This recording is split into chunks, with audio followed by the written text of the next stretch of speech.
नमस्कार मंडळी, तर आज आपण बनवणार आहोत आरोग्यासाठी अतिशय लाभदायक अशी जिरा गोळी। तर त्यासाठी लागणारे साहित्य आहे पुढील प्रमाणे।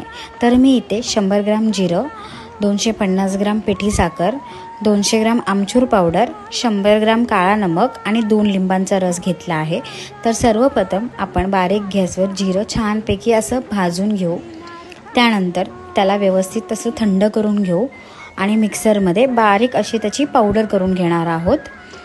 त्यानंतर हे सर्व मिश्रण आपण एका बाउलमध्ये घेणार आहोत। प्रॉपर असं मिक्स केल्याच्या नंतर आपण त्यामध्ये गरजेनुसार लिंबाचा रस टाकणार आहोत। लक्षात ठेवा, साखरेलाही पाणी सुटते, त्यामुळे लिंबाचा रस हा आपण थोड्या प्रमाणातच ॲड करणार आहोत।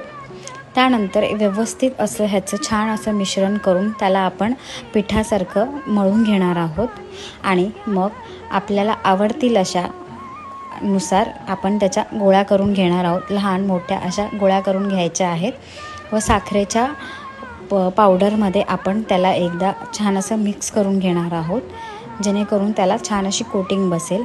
तयार आहेत खाण्यासाठी आपल्या जिरा गोळ्या। नक्की ट्राय करा। थँक्यू।